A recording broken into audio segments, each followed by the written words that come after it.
We covered earlier today how Jim Jordan is refusing to accept that the impeachment is all but over. The testimony that they themselves weighed most of their case on has been proven untrue, as well as Biden's brother testifying that he had no dealings in his business. So one by one, the pieces just keep falling. There was their televised hearing that fell apart, the Hunter Biden laptop that just proves their claims wrong, and now their star witness being indicted for lying. Well, on the other side, or the more sane side of the same coin, the Republican coin, is GOP members like Ken Buck, who more so represent the wing of old, the Mitt Romneys, the Bushes. Now remember, Ken Buck, still a Republican, still terrible policy positions across the board, but he has been rather grounded in earth when it comes to the Biden impeachment, the Hunter Biden stuff, the more political nature of how things have been getting recently. Well, here he is admitting that Republicans ran with uncorroborated evidence. It's even more of an imagined history now. Obviously,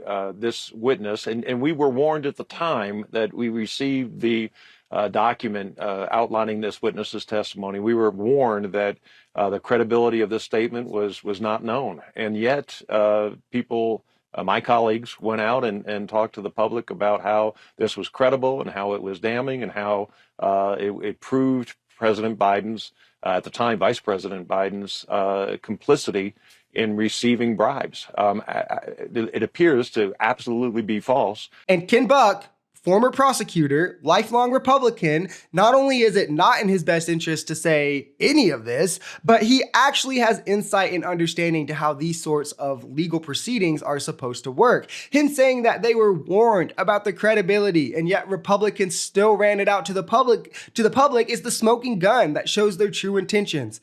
Just trying to make Hunter Biden and Joe Biden look bad, whether it's true or not. And they'll lie to do so if they have to. Here's Ken Buck saying they definitely should not have made this public as soon as they did before corroborating it. So James Comer and Jim Jordan, they knew that this was not corroborated information, yet they still went public with it, talked about it on television, used it to fuel these investigations regardless?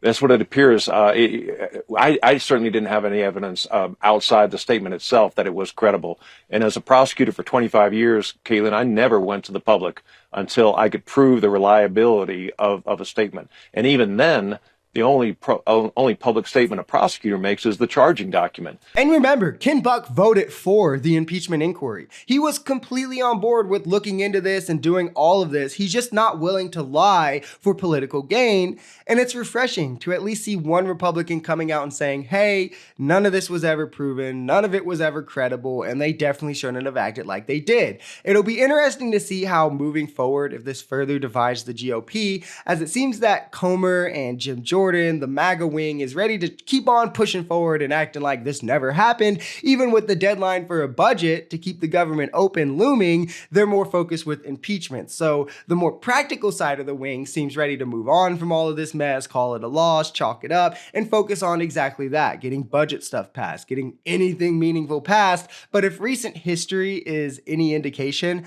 MAGA will force out the Ken Bucks of the party and replace them with more extremists that won't get anything done. If you enjoyed this video, we're Social Society. We're a commentary channel influenced by politics, society, and the economy. We are pretty left-leaning on this channel, but we're open to our right-wingers as well. The biggest thing here is having conversations that get everyone to the bottom of the truth. If that sounds like something that can interest you, consider smashing that subscribe button, leaving us a like, or even commenting on this video. We even have memberships available as low as $3 if you'd like to support, because the only way we become a society is together.